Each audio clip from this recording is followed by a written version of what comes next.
objections to that, please let us know. But we will record for just so that we can reproduce this for other people who may not be able to attend tonight.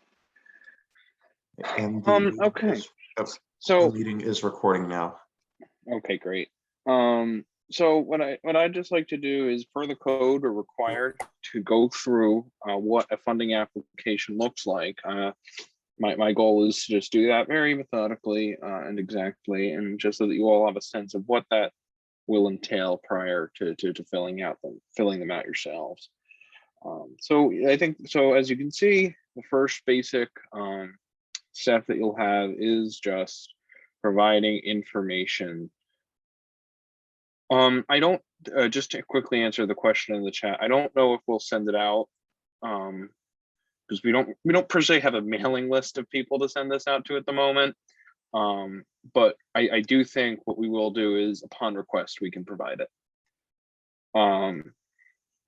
So just general information. One thing you should pay attention to is that we do ask for membership figures. This can figure somewhat into the evaluation of an application, not tremendously. And in fact, there's very specific legal limits on how much this can be considered, but we do ask that you give this. It does not have to be exact. I know everyone has members where you kind of have to say, are they a member? But don't worry, don't sweat that. Just try and give us a good faith estimate, and that should suffice. One of the key things to pay attention to, though, is that we are only allowed to fund organizations which are at least majority undergraduate. That's per the student constitution.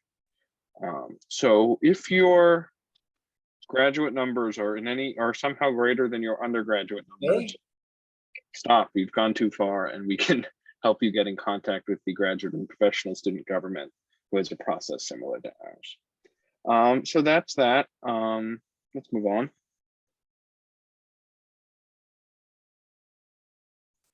At that point, so the next thing we do is we just try and collect additional information about your organization. We're going to want an estimation of the number of students affected by your programming. This is in fact one of the most important figures and most important pieces of data that we will be collecting from your organization, because this is pertinent to the most important criterion, that being representation of the student body.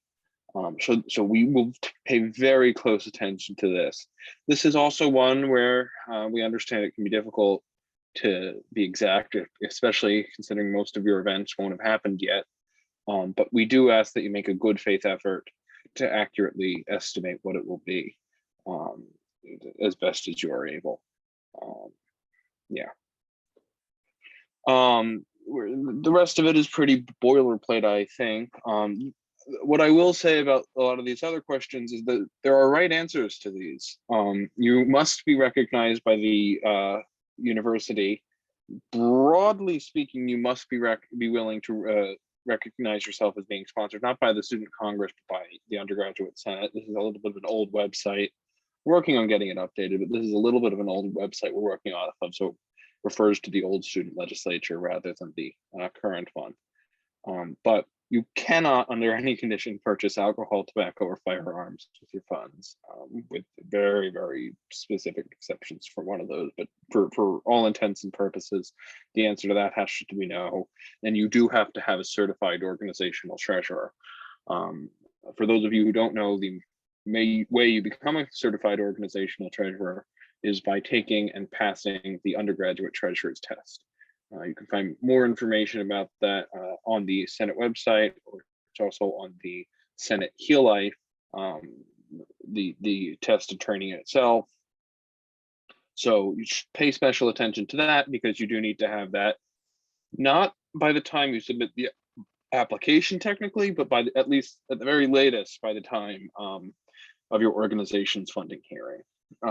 You do have to acknowledge that your organization does not discriminate on the basis of race, religion, gender, sexual orientation, national origin, or disability.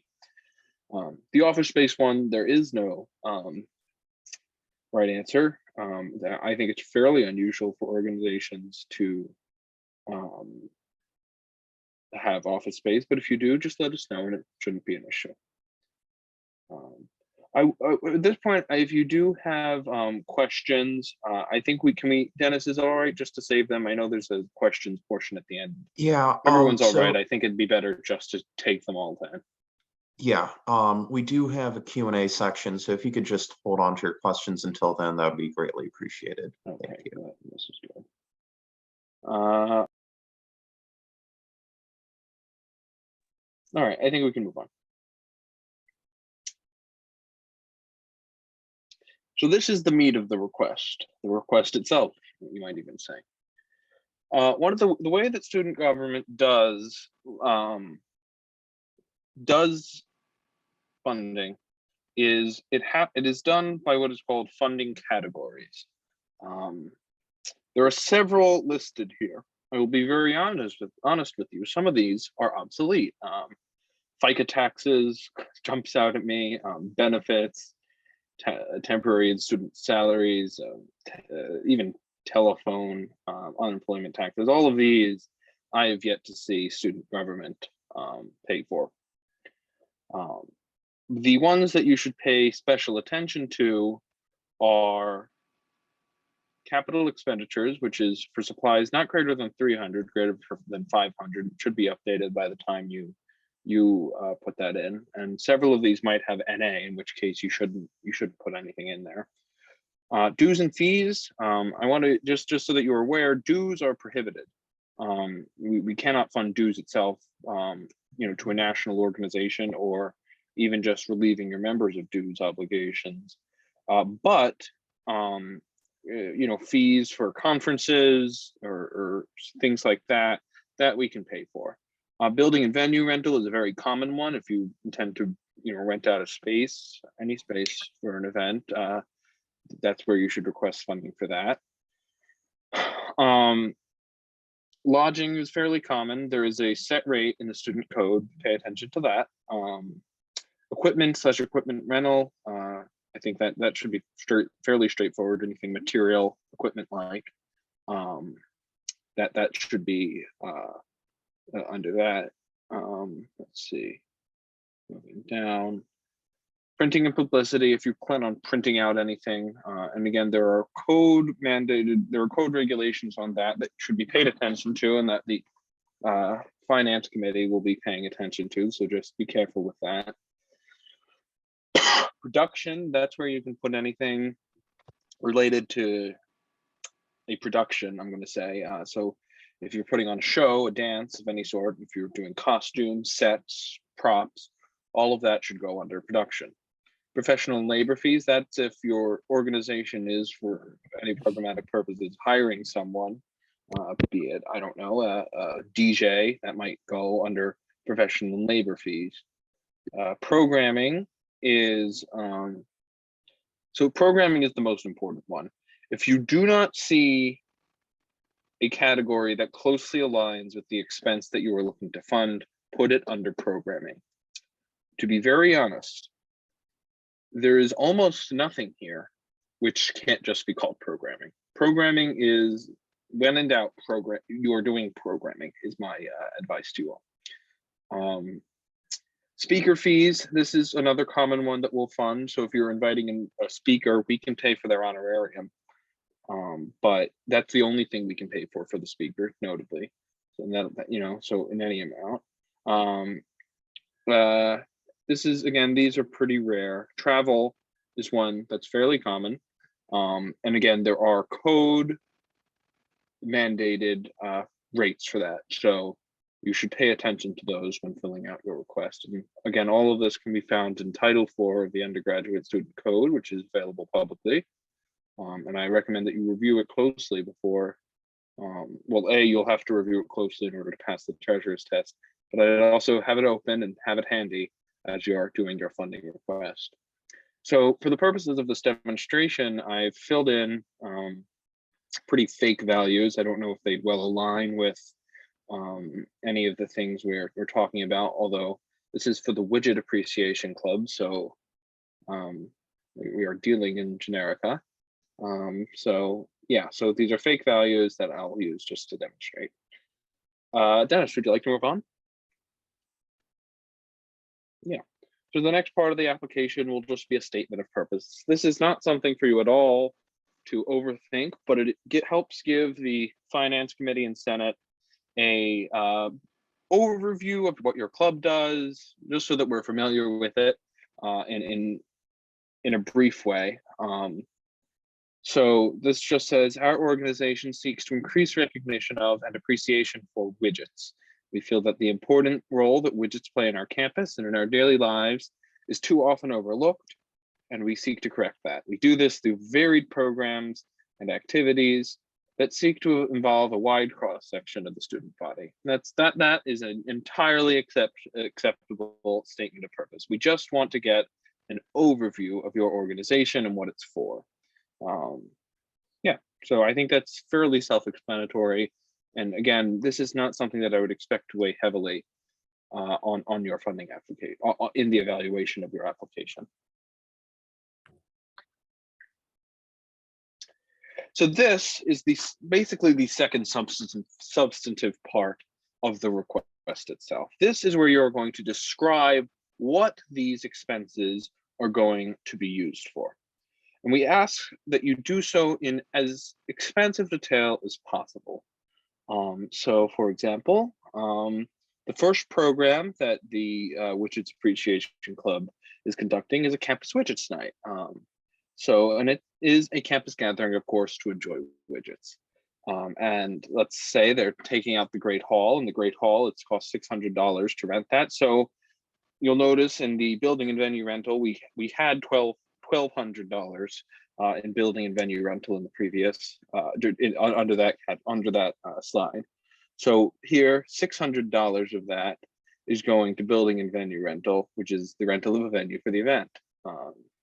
Then just under programming, $5,000, which is the whole of the programming budget that was used previously, is all $5,000. All of it will go to renting and purchasing a variety of widgets to demonstrate and for people to interact with.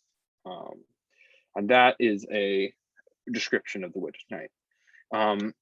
Obviously, I cannot give a particularly detailed sense of what a campus widgets what night would look like and what would be done with the widgets, but as much detail as can be given in these descriptions is appropriate. Do not be afraid to go into significant detail at all. That will only strengthen your request.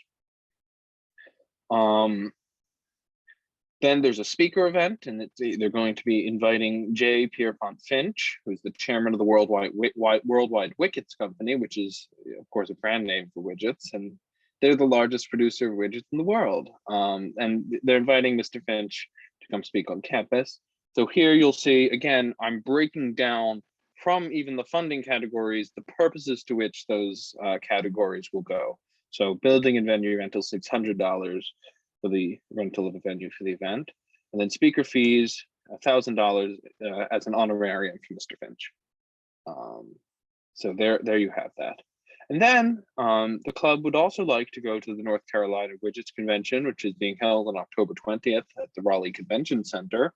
So they're asking for $34.56 in travel. And that's for reimbursement for the expense of travel, which is 12 miles each way. And then the code-defined reimbursement rate of $0.54 per mile across 64, which is 32 miles each way, I'm sorry. So we use the code-defined reimbursement rate of $0.54 per mile across 64 miles. And bear in mind, that might change. Above $100, it becomes a little bit lower, the reimbursement rate per mile.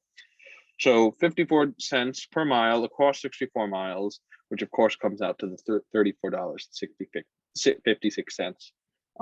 That is the appropriate reimbursement amount for that travel. So I recognize that's a little complicated, maybe, and I'll be happy to take questions on that. But you see that this is an area largely for breaking out what exactly each funding category goes to. And this will be relevant for me in case you ever need, say, a line item change. I will look to see if broadly the funding that I'd be transferring to a different funding category is in line with the purpose for which the Senate allocated that funding. I don't have enough information to verify that, I might be inclined to deny that line item change. So again, detail is going to be key. It will make the finance committee feel more secure in appropriating funds to a given project. So again, detail, detail, detail. Do not be bashful at all with detail.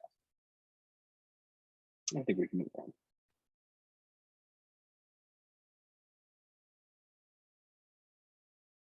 Right.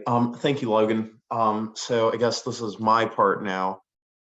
So you've submitted your funding request and now you're in front of the Finance Committee. So Finance Committee during Finance Night splits into 2 subcommittees. You'll be randomly assigned to one of those, and then each organization is allotted 10 minutes total. So the representatives of the organizations are expected to spend 2 to 4 minutes presenting on their request, and then this is followed by a period of deliberations and questions from the members of the subcommittee. And then Finance Committee reconvenes and revises the allocations up or down depending on the budget for the night. And if you have your budget cut by more than 50%, you have the right to an automatic appeal. So how do we allocate our funding? Well, that is based on the following funding criteria: representation. So like, how many students does your club involve? Will your specific, well, how many people will the specific event be impacting? How vital is this event to your organization? How unique is it? Like, are there 20 other clubs that do very similar things to you? Diversity, equity, and inclusion.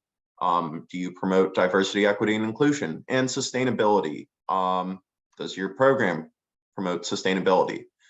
And I know that there have been some, I guess, recent controversies going on, but I'd like to make clear that, like, contrary to what is being spread, pursuant to student and federal law, all funding allocated by the undergraduate senate is allocated viewpoint neutrally.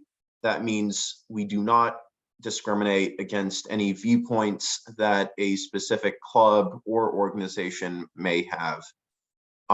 It's all based on these criteria and occasionally some other criteria outlined in the code, but that rarely happens. So reimbursements, how do those work? Well, once a budget bill has been passed and signed into law, I will forward the bill to the student controller. And then once the event has happened, organizations can fill out a reimbursement request through their QSO account. And then requests have to be sent in by the deadline set for the subsequent cycle, and there won't be any exceptions made after the end of the fiscal year, which is June 30th. Yeah, questions? Let's see here. Feel free to, I guess, raise your hands. Can I just go through and please raise your hands and we can get to you as they're raised, but I'll just go through the chat to start. Is that all right, Dennis? Of course, yeah. So in terms of being sponsored by Student Congress, I wrote out an answer, but here it is. The parameters are outlined for this in the undergraduate code. It may mean either doing an announcement at the event that it is sponsored by the undergraduate senate, or printing it on physical media. So if you have a publication that's required, or perhaps putting it in your program. For the question, what is the maximum? What's the difference between a paying versus non-paying student? So I think that's in reference to dues payments. That's just if you have people who pay dues to your organization versus people who don't. And again, I wouldn't sweat that. That should not be a major factor in the evaluation of your application. There's also some students pay fees and some students don't, but that's much more nuanced, and almost every student should be paying student fees. So I would, again, concern yourself with that. The maximum amount of funds that you can receive as a club, so you can receive in each subsequent funding cycle, you can receive $15,000 In each secondary funding cycle, you can receive $1,500. You can apply once a semester, be it either in subsequent funding or in secondary funding. You cannot, in the same semester, do both subsequent and secondary funding. I'm not going to answer the question from Vice President Robinson respectfully. But the next question, is there a difference between how we request funding for one-time events and regular occurrences? No, there is no difference. You should note it, but there is no procedural difference between that. Then in past years, I know clubs have not been able to request funding for food. Oh, this is a great question. However, if the club is a food insecurity organization, can this funding be used to purchase food? Yes, there is a specific carve out now that was introduced last year. There's a specific carve out in the code which allows organizations to use student government funding to purchase food for the purposes of alleviating food insecurity. In fact, this is separate to this, and you should ask Dennis more about this if you're interested.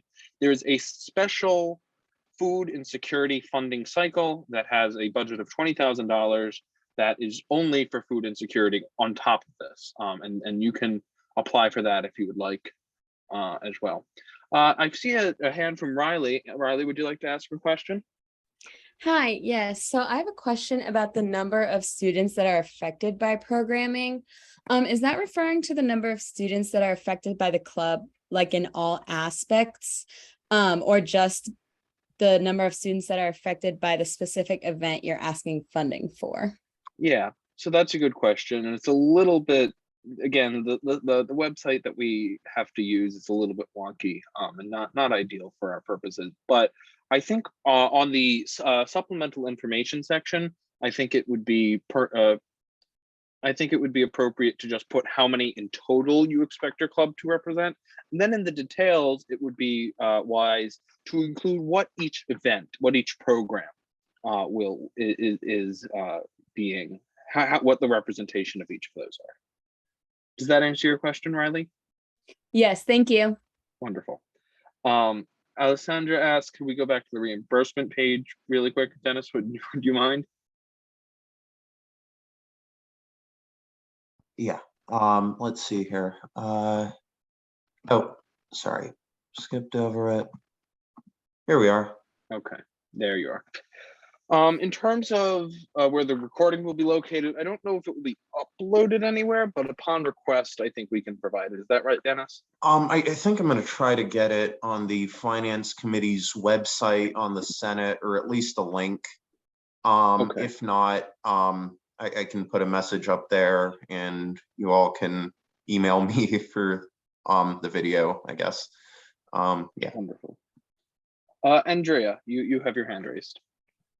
Yeah, so is the financial manual allowed to be used during the treasurer test, or is that something we're supposed to memorize? How do you mean by manual? Like where we're supposed to use the Title IX information. So it has Title specific 4. graphs. Yes, you can Oh, sorry, reference yes. Title 4 on while you're taking the exam. That's in fact encouraged. All right, thank you. Okay, thank you, Andrea. The next question, do we only request funding for this fall semester? So you have to request funding. So there's 2 different cycles in a semester and 2 each semester. So if you request funding in the fall, that can generally cover expenses for the fall semester. And if you request funding in the spring, that can cover expenses for the spring semester. So that's the answer to that. Forgive me if I mispronounce your name, but Yo? Yeah, hi. So for the last bullet point of this page, what does the subsequent cycle mean? The subsequent cycle is the primary funding cycle that you can request funding from student government for. That is the funding cycle in which you can request $15,000. There's also the secondary cycle, which succeeds the subsequent cycle, in which you can request only $1,500. Does that answer your question? And there's obviously a much more elaborate description of it in the student code. Okay, but are there gonna be separate deadlines for each cycles? Yes. The first, so the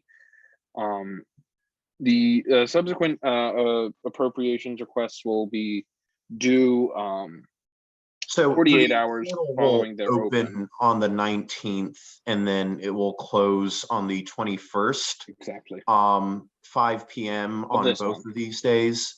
And then the secondary cycle, we haven't set the specific date for this, but it has to be no later than 9 weeks after FDOC.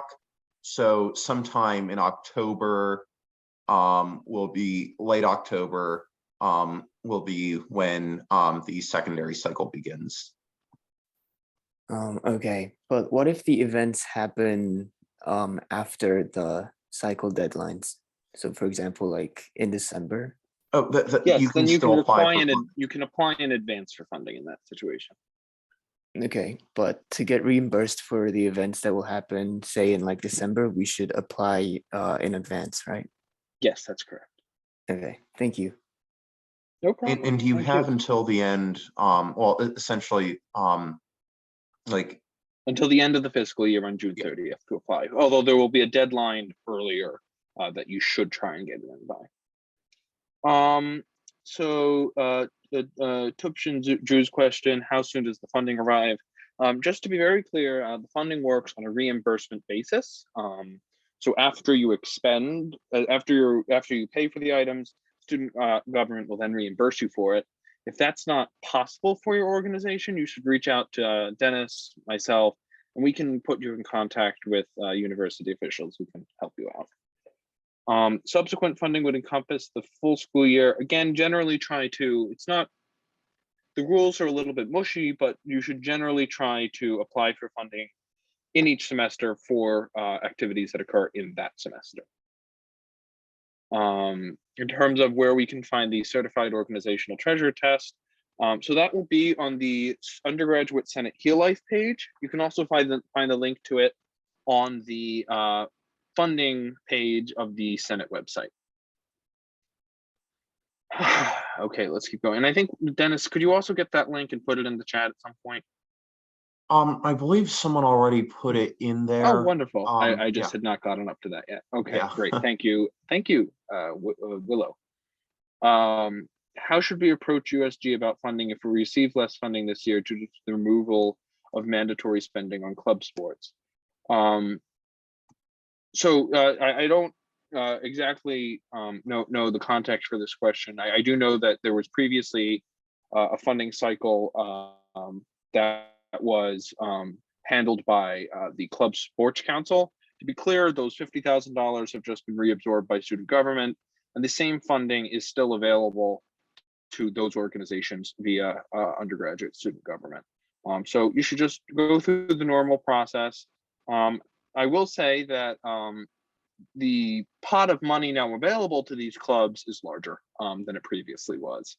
So you should expect that, in fact, it's possible that you will receive more funding than you would have under the old system.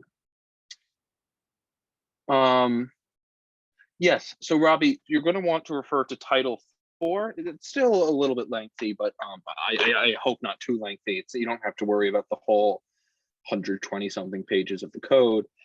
It's just Title 4 that you'll want to refer to, and unfortunately, the whole of that will be rather important. Is capital expenditures separate from the other sections in the funding request or part of the overall amount? It is still part of the overall amount that you'll be requesting, but it is a different funding category. Are office supplies no longer funded? Also, how are office supplies different from educational supplies? Dennis, do you know the details on this?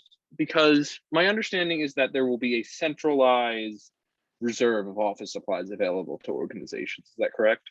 Yeah, so it's my understanding that we don't fund off. So as Logan has already alluded to, the website is quite out of date. There are a lot of funding categories on there that don't necessarily align with the way we do funding categories now. It is my understanding that we don't fund office supplies. But I will have to refer to the code on that one. But I don't know if it's a formal codified prohibition, but generally my understanding is that we are trying to operate based on student government buys office supplies, and then we can give that out to organizations upon request. Is that correct? I think that's what the And situation is. If you do are interested in getting funding for office supplies, please email me and I will look into that further. And I think it is important to note that items purchased with student government funding do become property of student government. So like, I don't know, if we buy X club a stapler, that stapler is X clubs, but it is also property of student government. Like if you wanted to get rid of it, you would have to give it back to the university. So there are some stipulations like that when purchasing items. Yes. So Robbie asked if your student org receives funding, are you able to fill out reimbursement of reports for events? Yes, you are able to do that as soon as that funding is passed by the Senate, which should generally be about a week after your finance committee hearing. That organization should be available to that funding should be available to your organization. It goes to the student controller who will put into their log. And then there is a form on the student organization's finances Heal Life page where you fill out a reimbursement request. And that can be a little bit labyrinthine, but I also would recommend that if you have questions, you should reach out to the student controller or to myself, and we'd both be happy to assist you as we are able. Is there a limit to how many events clubs can hold? I mean, I think there is a finite number on the request form. If you have more events that you would like to receive funding for than there are on the form, email Dennis and I, and we will work something out. But in theory, there is. There isn't though, so we'll work something out if that's the case. When will the funding be available to request reimbursements? I think I already answered that. Is there a way to set up an organizational bank account with the university? So in the past, you were able to set up a bank account as part of the SAFO office, and that your organization could use directly. That is no longer the case. What we have instead is a CUSO account, which is managed by the organization and is sort of delivered to you in a virtual sense. Organizations are, if they are to receive reimbursement as an organization, required to have an external bank account. Are there only 2 cycles for the semester? Yes, there is. Each semester, there is the subsequent cycle and the secondary cycle. Where and when would those supplies be made available? Again, I want to double check on that. But if you are interested, please email me and I will try to get your response as expeditiously as possible. To clarify, in our description of expenditures, we are noting the amount we are requesting for the event, not the overall amount we expect the event to cost. That is correct. What happens if another event is added to a club schedule? How do we adjust our budget to allocate for more funding to apply? I guess it's meant to apply for more funding. So in that situation, what I will say is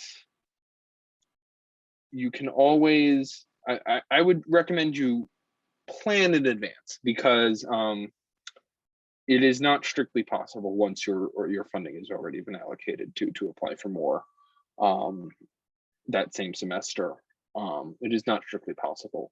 And I generally will have to hold organizations to the standard that they had previously used. So again, my recommendation is that you plan out as far in advance what you are going to be doing and what you are going to want funding for, because we do require it to be used for the same purpose. Now, if you have an event and your labor fees aren't as high as you thought they were, but the event space rental is a little bit higher, then there is a form on the undergraduate student government executive branch site that I manage, and that allows me to execute line item change requests. So if you want it moved into a different category, but it's pretty much for the same event for a very similar purpose, then I can definitely help you out by doing it, by executing a line item change. Can events be grouped together on the form if they have similar funding needs? No. Again, we do want separate programs to be represented as best as possible. Even if they have, you know, the same funding categories, we do want them to be separately represented so that we can understand how each event is being, what each event entails and what should be funded. How often are stipends rewarded to organizations through funding requests? Extremely rarely. As in, it has not happened in my time in student government. Generally, the only stipends that student government funds in the status quo are stipends which are mandated and specifically authorized under the code, that being in section 311 of Title IV. So if your organization is interested in that, you are welcome to apply. What I will say is that that does not necessarily rate highly on the funding criteria, because it is a low impact, very internal expense. So you are welcome to go down that path, and there are some stipulations involved there. For example, it does have to be approved by two-thirds of the undergraduate senate, but you can do that if you are very insistent. But I would not at all promise you that that expense specifically would be funded. Are we And able if to I be could reimbursed add for on travel to that costs? a little bit. Yes, please. So I know that the university also has some stipulations, whereby like people who are receiving stipends like technically have to become employees of the university, and there are a lot of, you know, there's a lot of red tape and loopholes you have to jump, or hoops you have to jump through. And so I would strongly discourage applying for receiving money for stipends. Like if you have other expenses, apply to receive funding for those, and then like with the additional money you can, you know, divert more of your resources towards covering stipends for your officers. So I would definitely recommend taking that route instead of applying for stipends. Yeah, I very much agree. Are we able to be reimbursed for travel costs by driving our own cars, such as if we drive 3 cars? Yes, you absolutely can. You just need to pay attention to the requirements of the code. There are specific mile reimbursement rates that we apply to personal vehicles. How does reimbursement on travel work? Do y'all reimburse for gas or for gas and time? So the way it works is that it is per mile, not necessarily by the expense of gas or for repairs, but just by per mile. What I will say is that the reimbursement rate, which is, you know, for shorter trips, about 54 cents a mile. And I think for longer trips, what is it, Dennis? Is it like 32, 34? Something in the 30s, low 30s, I think. Something around that. Both of them are in excess of how much it costs in gas per mile. So that is in theory meant to incorporate maintenance costs. So yeah. So we can't pay for repairs on a vehicle outright, I don't think, or that would be very unusual, and I haven't heard of that. But in theory, the maintenance costs are included as part of that per mile reimbursement rate. Do we receive funds through CUSO accounts, and what exactly are they? This is a good question. So these are basically virtual accounts maintained by the university. It's in a sense, what the university owes to you is what your CUSO account is. So you do receive funds through those. The way that works is you have to apply for reimbursement from the student controller. Again, if that is not doable for your organization, if you cannot actually give the advance expense, reach out to us and we can do our best to help you. Who else has access to the CUSO account? That would be the student controller and student life and leadership and myself. We are responsible for oversight of those, and you should regularly receive reports on what those on what's in those accounts. And then it's repairs for our boats. We are the sailing club and we need to repair a boat. Okay, this is a good question. I think, I'm not totally sure. I think it would be under either equipment costs or maybe, yeah, I think it would probably be under equipment costs. But it could also probably go under programming. Yeah, I think we can, it seems very vital to your club. We can probably pay for that. Oh, it might be labor fees. Yeah, talk to us about that and we can help you out.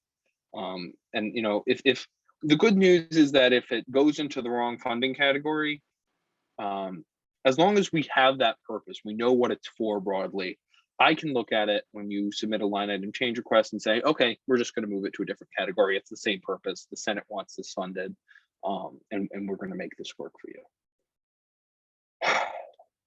Are we able to receive feedback on our training exams if we have to take it multiple times? No, the test is designed very meticulously. It is designed thoughtfully. The idea is that it is a blind exam. You can retake it as many times as you want, but I don't want anybody sort of fluking their way to pass.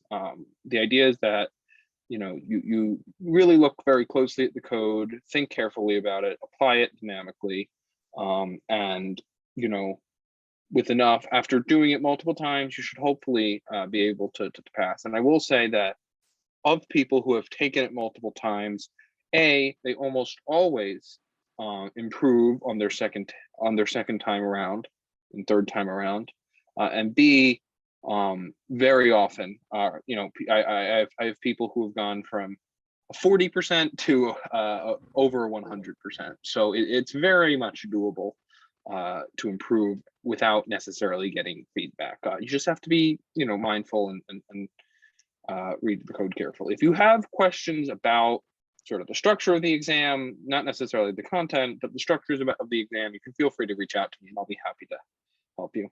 The test isn't due at any point. You just have to you have to have passed it by the time you just have to have passed it by the time of your funding hearing. And you are not able to see what you got wrong after you get your score, because I don't want, you know, it's a partially multiple choice test. I don't want anyone necessarily guessing their way to passing. So that is not an option. But again, the idea is that with the experience and, you know, learning more and taking it multiple times, almost everybody has been able to pass. Seems like Samuel has his hand raised. Yes. So just to be clear, we don't actually receive the money, even if it's approved, until we fill that reimbursement request out. Yeah, and also the event has to happen first. So it's a reimbursement. You pay for it out of pocket, and then you are reimbursed after you fill out the reimbursement request. Okay, thank you. And then also the office supplies, y'all are not sure like when and where those will be available. Correct? No, but we will look into it. Okay, great. Yeah, I am going to put the link to that test in the chat one more time, and then it's also, if you go to senate.unc.edu, and then you go down to the funding item, excuse me, you can also find the link and a lot of this information as well written down there. So hopefully that'll be helpful to you as well. Give me one moment and I will put it in the chat. And Hari, there are no slides left. We're just doing question and answer right now. Are you able to appeal rejections? The only situation in which you are allowed to appeal is one in which your during budget reconciliation, your funding request is reduced by more than 50%. How can we tell if you passed the test? About, you know, a couple times a day, I try to go through and I just release all the scores, and you should get an email giving you your score. A passing is an 80. There's technically a 104 points on the test, but 4 of those points are bonus points. So you just need to get a 100 out of so you just need to get an 80 out of 104 to pass. Rodrigo. So, do we have to take the test even if we took it last year? Yes, you do. Okay, You have to perfect. take it, you have to be recertified in each fiscal Okay. year. Thank you. Would there be any advantage for organization presidents to take the trading test in addition to the treasurers if they're allowed to? You are definitely allowed to. If you don't necessarily need to, but I will say one of the people who presents to the finance committee at least has to be a certified organizational treasurer. So that's something to think about. If you would like to take it to learn more about it and be able to best assist, you can do that. Do we only list expenses we wish the undergraduate Senate funding to cover on the application, or are we listing all expenses? Just what you're applying for funding for. So you don't need to list all expenses related to an event. If you want to, and you can say, here's what we're asking for you to fund and here's what we're not, I mean, that's fine, although I don't know if it would confer any advantage on you. All right, that's all the questions we have for the moment. If anyone would like to come up with a new question. Presidents are not required to take, no, that's correct. You're not required to take the test. The treasurer is. If you as the president of the organization intend to serve, with authorization as the certified organizational treasurer, then you would have to do it. But the certified organizational treasurer is the person who has to pass the test. Is my org likely to get approved? Samuel, I will say I don't think that has changed. You might have been told in the past that was required, but I don't believe that's correct. Am I right, Dennis? Am I crazy? Yeah, no, nothing was changed. I mean, you might have, someone might have told you something wrong. But to my knowledge, like, I will Yeah. refer to that section quickly. Sorry, I didn't know because last year I was the treasurer for this organization and my president said that she had to take the test as well. So I only know that from hearsay. So that's why I was a little confused, but I mean, Yeah, like no, Logan said, or yeah, like the president can, like, if they want to present in front of finance committee, just like the person presenting in front of finance committee, whether it's the president or the treasurer has to take it. And if it's the treasurer, they have to take it either way. Yeah. So yeah. And you just have to, yeah, it's just the OTR. The OTR must pass the treasurer's test each fiscal year before requesting USG funds. That's the only requirement that's pertinent here. Is my org likely to get it approved for community service events that are off campus and do not involve other UNC students? So representation, which again is the most important criterion, refers to students. So if your impact is entirely off campus, that is not representation.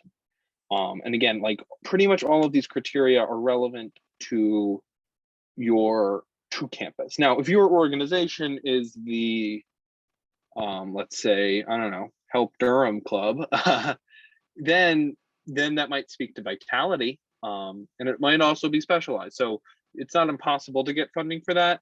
But again, representation is the most important criterion. So if your impact is largely off campus, that might not work as well for you. Where will the recording of this meeting be posted? Dennis has informed us that we will probably be posting it on the Senate website if he is able. And then also, if you reach out to us and request it, we will. I think we can try to get it to you. Do we have a date for the finance committee hearing? So not at the moment yet. So the way that'll work is once you submit your funding request, you should get relatively promptly a email letting you know when your finance hearing is.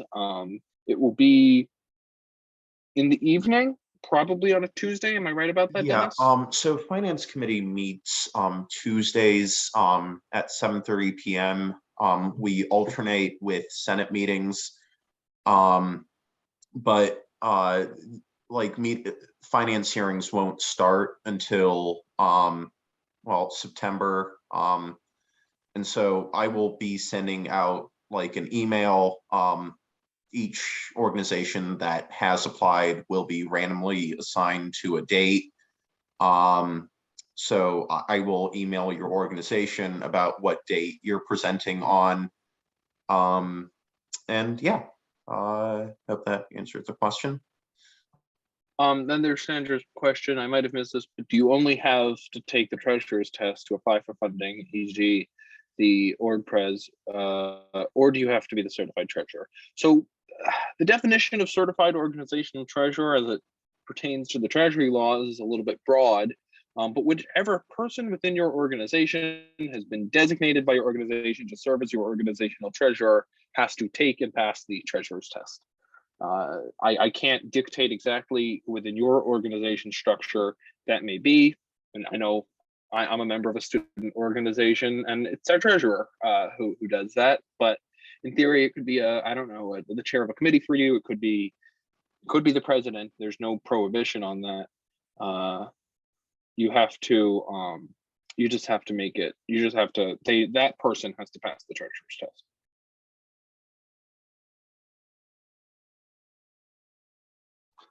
So finance committee hearings happen over Zoom. You can find that Zoom link on the Senate's website under finance committee. But yeah, we will continue holding committee meetings over Zoom because frankly, it's a lot easier. Yeah.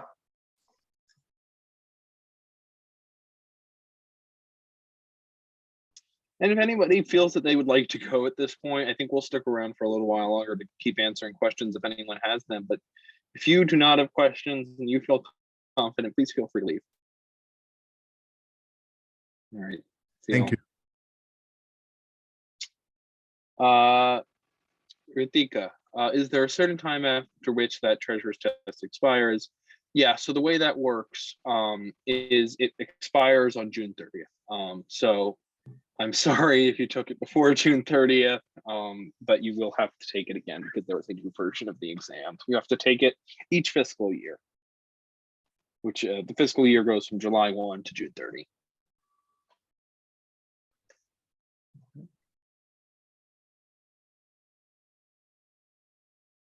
Is your org at a disadvantage to receive funding if the members pay dues? No, that is not at all the case. Will the amount of dues be considered in the hearing? Probably not, no. I don't foresee that. And if Unfortunately, the org is mostly graduate students, we can refer you to the graduate and professional student government, and that is where you should receive funding. We are only allowed to fund undergraduate, primarily undergraduate organizations.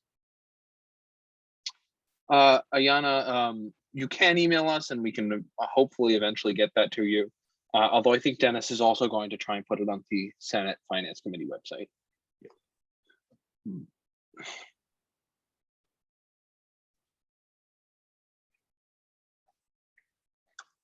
all right. Are there any other questions?